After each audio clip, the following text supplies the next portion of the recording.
All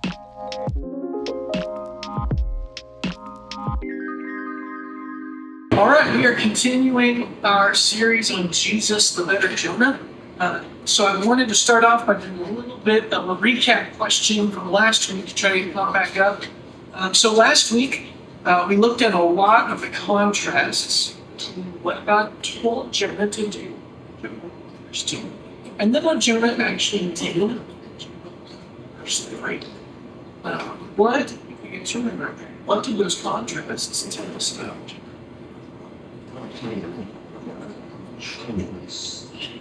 Jonah sinned. Absolutely sinned. Very disobedient. God says, arise, go to Nineveh, that great city, and call out against it, for your people has come up before you.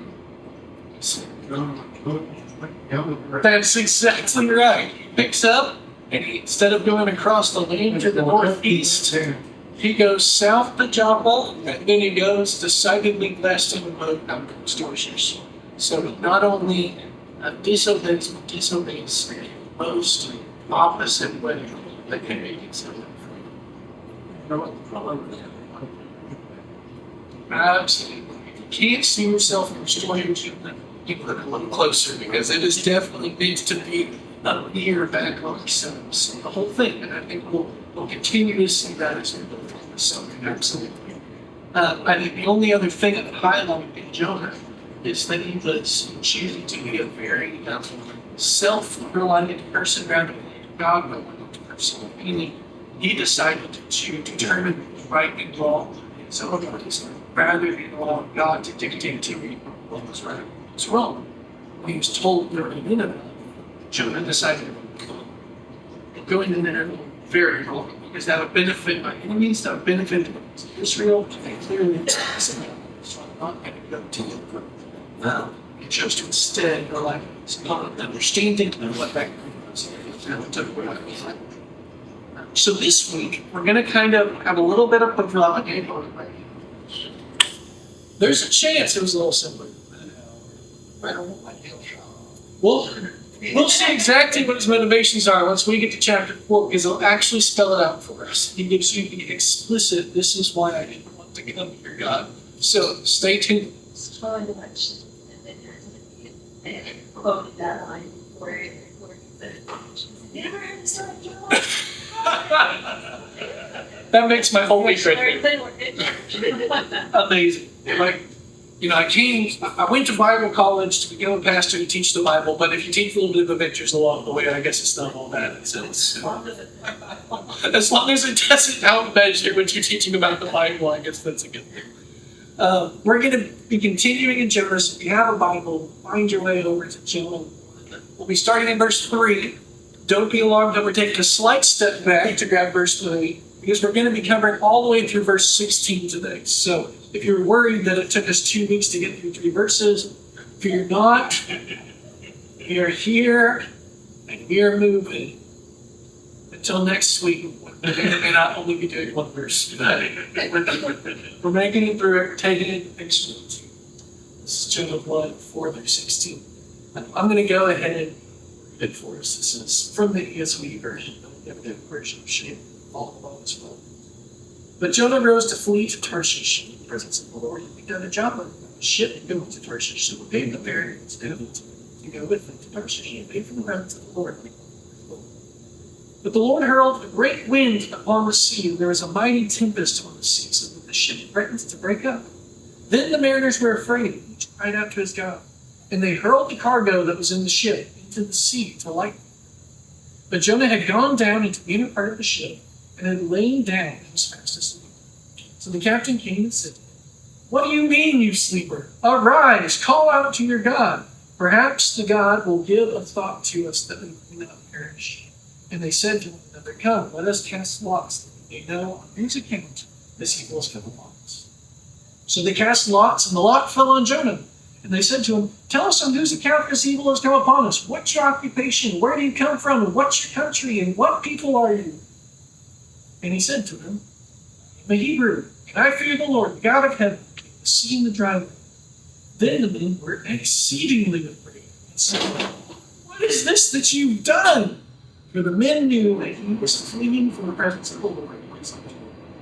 Then they said to him, what shall we do to you that the sea may quiet down for us? You can see no more and more tempestuous. He said to them, pick me up and hurl me into the sea. Then the sea will quiet down for you. For I know it's because of me that this great tempest is coming upon you. Nevertheless, the men rowed hard to get back to Jonah. But they could not. The sea grew more and more tempestuous against them. Therefore they called out to him, O Lord, let us not perish for this man's life, and lay not on us innocent blood, for you, O Lord, have done as it pleased you. So they picked up Jonah, hurled him into the sea. The sea ceased from its raging. Then the men flew the Lord at sea. They sacrificed to the Lord. Right, a lot of action in that scene. That's what happens when you take it more than 2 verses at a time, folks. Buckle up. Okay, so one thing I want to start is when there's repeated words or phrases, I want to make sure that we're taking ourselves.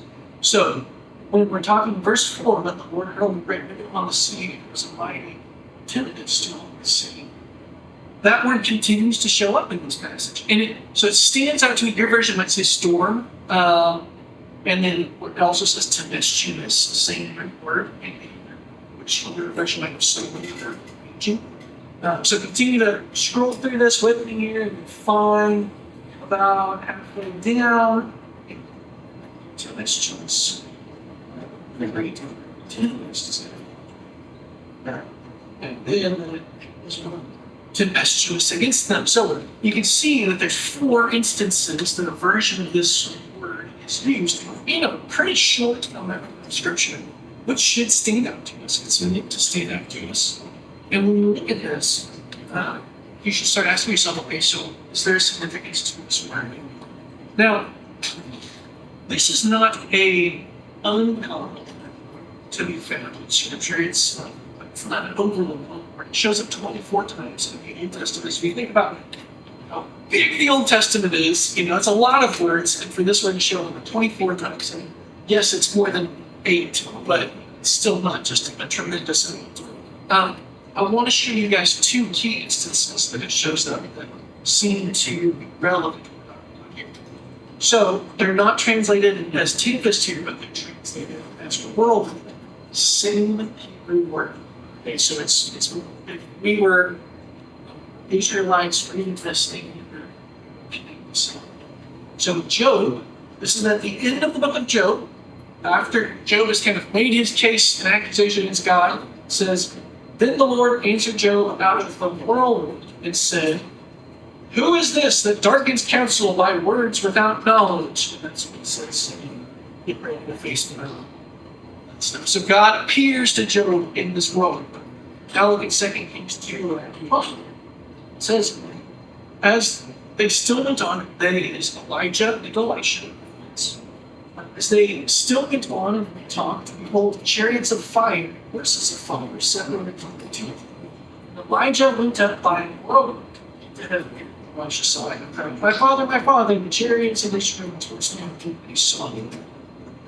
So these are 2 instances where this word is used in association with the presence of God. So sort of intervention of God that happens here, whether it's in Job where he steps into the story of Job in a very big, real present way to speak to Job in one-on-one, or in 2 Kings where you have what's maybe the most miraculous way that God has ever pulled someone from the earth. Elijah does not die a natural death. Instead, he's whisked away in a chariot of fire, pulled by horses of fire in this world that can be symbolic of the power of God. So with that in mind, come back over here to Jonah's story. But yeah, absolutely.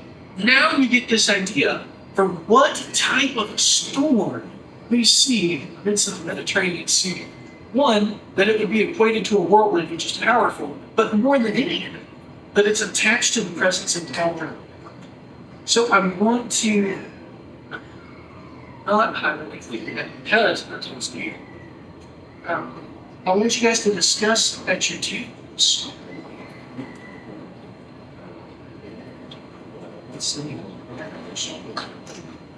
Okay.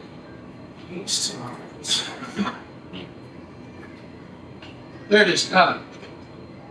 According to this passage, why did God send this storm? I want you guys to discuss at your tables. Look at this passage out of Jonah. Why did God send this storm? So I think that you guys have hit all of the most important pieces here.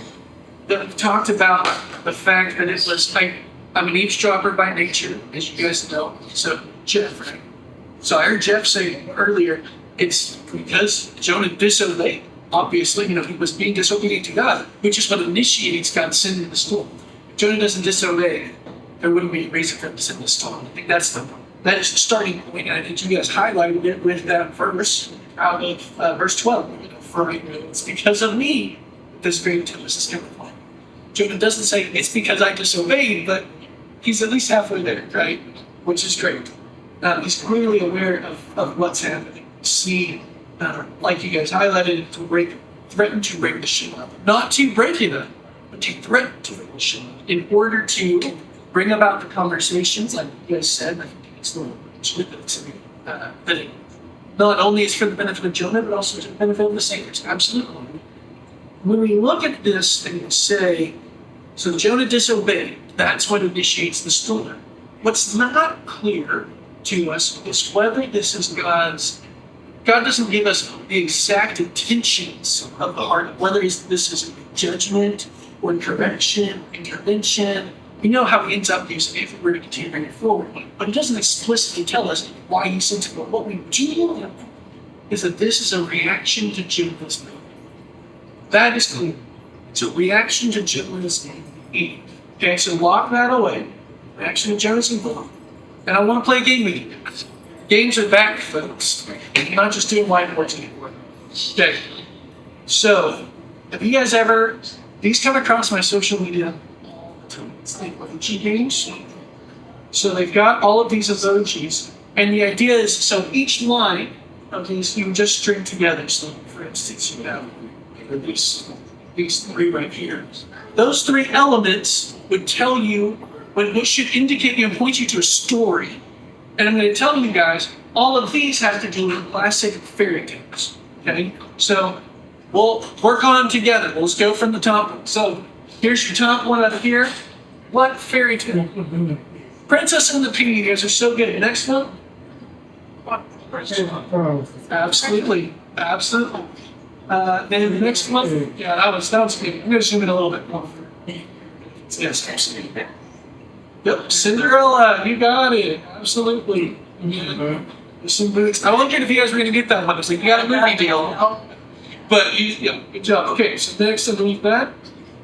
Absolutely. I think that one is, so that one's Sleepy, according to my answers. And then underneath that, it's like so fast instead of that's good. You got a lot to do.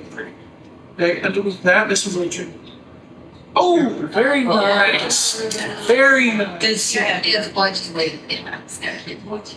Very nice. Yeah, that feels like a cheat code. Okay, the next one, Hansel and Gretel, excellent job. Underneath that, the Three Billy Goats Giraffe, absolutely. And then the last one, Little Red Riding, very good, guys. So, what I love about these, and what's so fascinating to me, is that the simplest combination of images, I mean, as few as two images put together, can help you recall an entire familiar story to yourself. That all that you had to see was Princess and Queen circle in the bed. And I bet all of a sudden you're able to recall the pieces of the story and put together the Princess and the Queen. Like that is so interesting to me because that's part of the way that God hardwired our brains as students. That's why Jesus' his teachings is so rigorous. Because he knows how he designed human beings in minds and millions of these people. Learn well their stories and remember things like that. So he teaches the truths of life in the form of stories. What I think is so beautiful about the Bible is that these stories in the Bible are also meant to be connected through little pieces and themes, just like this. So let me show you one more that is not a fairy tale, but is instead, orient myself correctly, there it is. So I'm making motion sickness.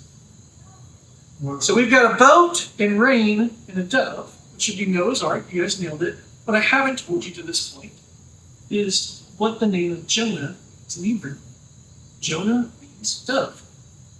So in today's story, we also have a boat and rain and a dove. In fact, a dove being thrown out from the boat at the end of the story to see if God's wrath is relented.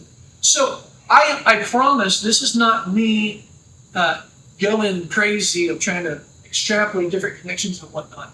This is how a Hebrew mind, an ancient Hebrew mind would read this. Because they're meant to connect stories like this. The Bible's, what Psalm 1 tells us, is it's meant to be meditated on for a lifetime. That you plant yourself like a tree next to streams of water so that we continue to draw nutrients from it over and over again. That's the design here. So, when we put all of that stuff together, we end up with the story of Noah. So I want us to take a look at the next side of this. So, I want you guys, at your tables, this is my challenge to you guys, I want you guys to discuss the story of Noah at your tables. And I want you guys to try to come up with the shortest retelling of the story possible. You still have to be able to cover the elements of the story, but I want you guys to simplify it down to the shortest, simplest version of the story. I am looking for something longer than a sentence, but probably shorter than this. Okay? No, that's very good. I think most of those board book Bibles will be very proud. Short you guys got that. That's very good. Guys, great job. The big point of what I'm wanting to gather from you guys doing that was more so the discussion that you guys had that was important, as well as obviously the interpretation that you're still doing. Because getting that story back really helps to highlight the similarities between Jonah's story and Noah's story. I'll just highlight a couple of them here. So one, God gives an explicit and radical command to his chosen person. In the Noah story, he speaks audibly to Noah, saying, build this massive boat. And it hasn't even rained before. Don't worry. And so that's the radical thing. For Noah, for Jonah, it's, hey, get up, go to Nineveh. Right? So, parallel one. Parallel two, God sends a storm in reaction to human evil. In the Noah story, obviously, well, simple as it's a storm to kill them all. In Jonah's case, we just talked about it. The storm is sent in response to Jonah's evil. And although it's not presumably to kill Jonah, it definitely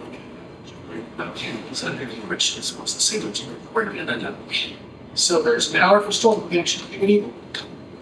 We see in both versions of the story that God is the one who is the storm, calms the storm. I'm saying that way, but he's the one who causes the rain to stop. And Noah, he's obviously who is the storm that Jonah gets lost in.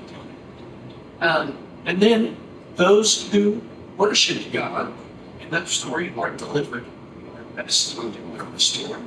Whether it's Noah and his faithful second boat, Noah's left on the earth, he was still worshiping God. He is saved through that in the boat. In this story, while you would think that it's Jonah, actually what we see is the singular story. Worship God story. And Jonah has a disturbing lack of worship. And that those who disobey him are left to story of the state and the Jonah story. Jonah is obedient to So parallels all over the place. Not least of which is what actually brought us here, which is the dove. So you guys have already referenced it a little bit. I'll go straight for us. Genesis 8 and 12. It says, then he, sent forth a dove to see the waters and subsided from fixing rain. But the dove found no place to set her foot and returned to him. For the waters were still on the face of the water. So he put out his hand and took her and brought her into the garden. Waited another 7 days and said, hold me. So that would be some sign of 7 days instead of done, she did not return to her. I did cut the raven, which is the worst sin. Don't ask me. Didn't study the significance of the life of my students. Okay, so one of the things that actually Michael mentioned earlier, I think is the important thing that might be doing from this connection to Jonah the dove in the Jonah story of the Testament, which is we send the dove outside of the boat to see if the judgment of God is real. Because in the Noah story, obviously the flood waters have come and all this. What's the point of sending the dove out? To see if the waters have subsided enough. If the judgment of the world is like, so that we can enter. In this case, it's to say, is God satisfied if you throw Jonah? If the disobedient person is removed from the boat, like the prophet has said, then is the judgment of God satisfied? In both cases, we have seen eventually, yes, it takes another threat to the death. Story about is Jonah is satisfied. When was I listed earlier? It was the God being explicit and just choosing himself. So judgment first is the core idea of the story. You know that for sure. Like that's the whole story arc from beginning to end. It's about God judging the sin of the people and promising to not destroy the world like that again. So that's I think that idea of judgment received is meant to parallel that it's Jonah's story. When you add boat, rain, dove, and it takes you to Noah, I think the reason those 3 elements are present in Jonah's story, and the reason that whether it was Jonah or someone else wrote about each other, is that Jonah's should hear it. Whoever wrote the book of Jonah, I think they should know the way to write this as an author. To take it back to no, I think about the judgment of sin. But just is how Jonah, I'm sure they get back to Jonah. Jonah is I'm saying to him, stupid. We've already kind of hinted at it before. But in Noah's story, the sinful nations, God's name, not the chosen people, they're the ones left outside. While the chosen people of God are inside.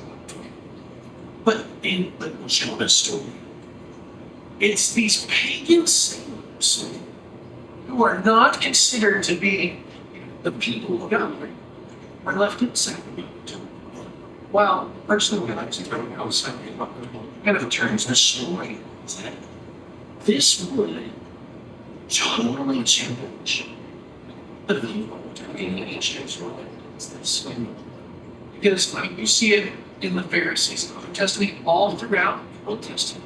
The people of God are Israelites. Period, full stop. Are you circumcised or not? That was the important question.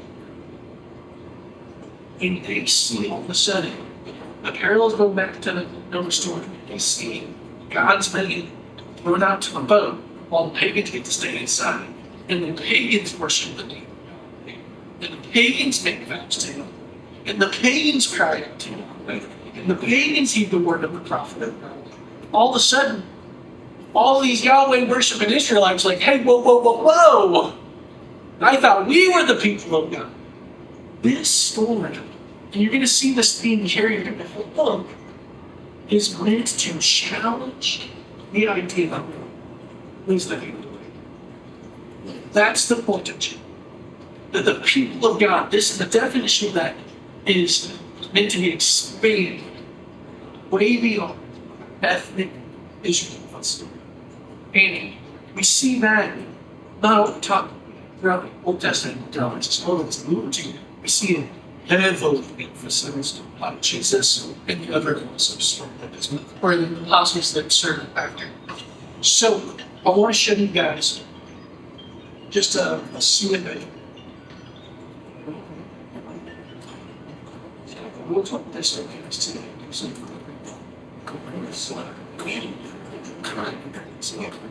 So this is when Jesus is talking to people. So this is at the end. She asks him a question about, well, you Jews say we're supposed to worship in Jerusalem, but we Samaritans say we're supposed to worship here in the mountain. Who's right? This is Jesus' answer. It says in John 4:12. Jesus said to her, "Woman, believe me, the hour is coming, and neither on this mountain nor in Jerusalem will you worship evil. You worship, you do not know. You worship what repentance told you. You are not purely ethnically Jewish. We are. For salvation's from the Jews, but the hour is coming and is now here when the true worshipers will worship the Father in spirit and truth. The Father is Son. That's what we witness happen. We witness people, the true worshipers, worshiping the Father in spirit and truth. That's who God's seeking to worship. Which means the people of God is the people who obey Him. It's the people who worship Him. Not the people who belong to a certain people group, country, church. That's not the people of God. That's not what defines the people of God. What defines them is, do they worship? They worship. Believers. Do you believe in the work of Jesus Christ? Who He was, what He did on the cross? That is what it means to God. Absolutely. What I want to just highlight quickly for you guys is something that Katie brought up. We've been talking about it a lot, but it's this idea of the fear of the Lord. The worshipfulness that happens in response to this. So what it starts out with is, so what it starts off with, there's a ton of fear in the front half of this. So ship threatened to break apart, and the mariners were afraid. They cried out to God, they're lightning it. There's a lot of fear actions here. What are you doing? How are you sleeping? You gotta call out to God. There's a lot of fear responses happening. And so then, once Jonah responds, he says, I fear the Lord. Then look at the response there. Now that they know who's causing this, they're even more afraid than they were when they thought it was just a cyclone. It has gotten even more fearful. And then we see at the end, they pick him up, throw him into the sea, and then at the end, their response after seeing the storm is calmed. They feared the sea. So this idea of fear of the Lord in particular, there's two different definitions you can use for fear. Just in a broad sense, there's the one that I'm afraid of this, whether it's a threat to my safety, security, whatever, I fear there. There's also a second definition that we see used most often when talking about fear of God or fear of the Lord, just more of like a awe and a reverence. When I look at, even if I look at like a mighty waterfall or something falling, just the sheer power of the water crashing. Especially if I'm standing on the edge, and that waterfall's not a threat to my security, but there's still a healthy amount of fear that I have towards the sheer force of that. Knowing what that is capable of, knowing the magnitude and scale of that, I have like a certain amount of awe and respect for what that is. You can apply that to a lot of different things, not just a waterfall. That's the type of fear you see. Second, once they know that it's Yahweh, the God of Israel, because there's a shift from them talking about God in general, reaching out to His God, and opposed to Jonah and says, hey, you call out to God, perhaps God, give us the thought, all that stuff. It stays very general, generic word for God, which was used across all different traditions, religious practices, all that stuff. Then we see Jonah say,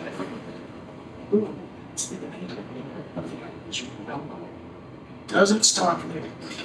After that, it says, we will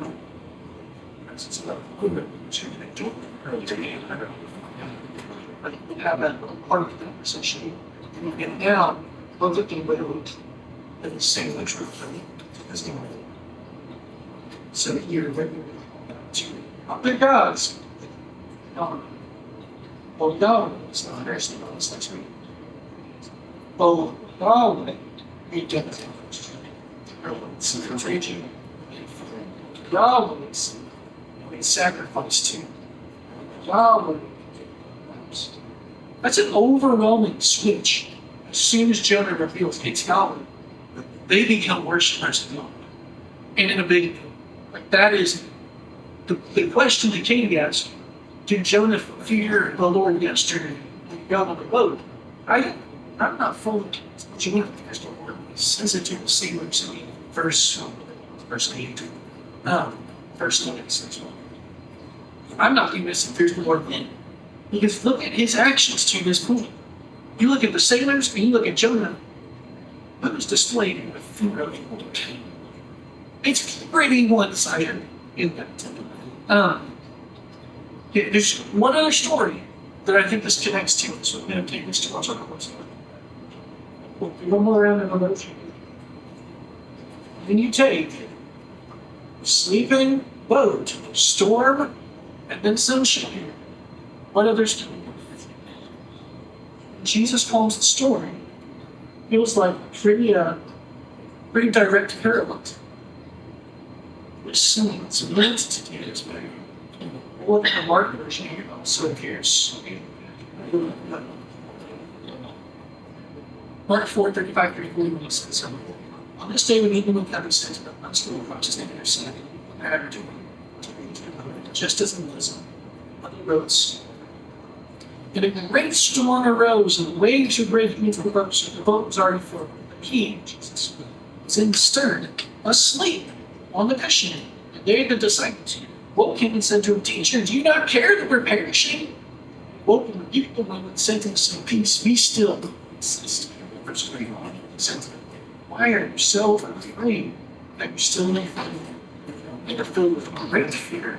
He said to them, when is this that we have drawn to see? Great fear, so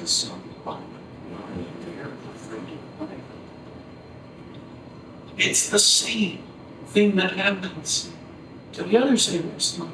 They start off, and what was their response? What was the sailors' response in Jonah when they originally see the storm happen? They're afraid of the storm. Then at the end, what happens? They're afraid of me.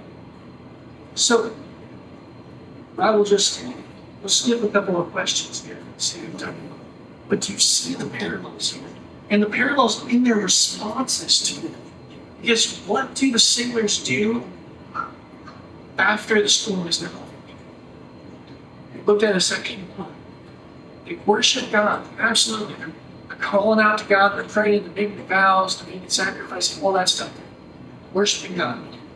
I think you can easily point to the disciples here and say, that is a worshipful response here. When it says, who then is this that even sealed? They may not be making sacrifice and vows and all of that, but there's a certain realization, oh, this dude is bigger than this. He has a might and power, and I'm in awe of a hero and power. And you guys actually referenced it during your Noah story. But that's not the only thing in our kind of three-story Venn diagram we had in common, because the same thing happens in Noah. The first thing they do after leaving the boat is offer sacrifices. So Noah went out with sons and his wife, son's wives with every beast, every creeping thing, every bird, everything, like families from the land. Then Noah built an altar to the Lord, took some of everything, some of everything. So we see the might and power of God from the Spirit. There's only one response. To lead them all.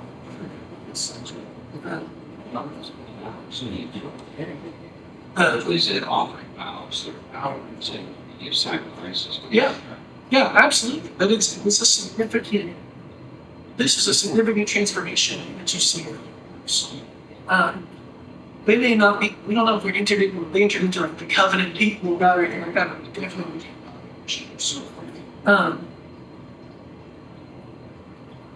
So what I want us to understand is kind of two things. What the Noah story teaches us in relation to Jonah's story is that the cost of our sin is very high. Our disobedience matters to God, but it's a big offense against the big one. That's why the flood had to happen. That's why God had to send a storm.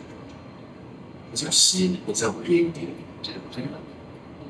When you look at the calling of the storm, you see that we have an even bigger God than our sin.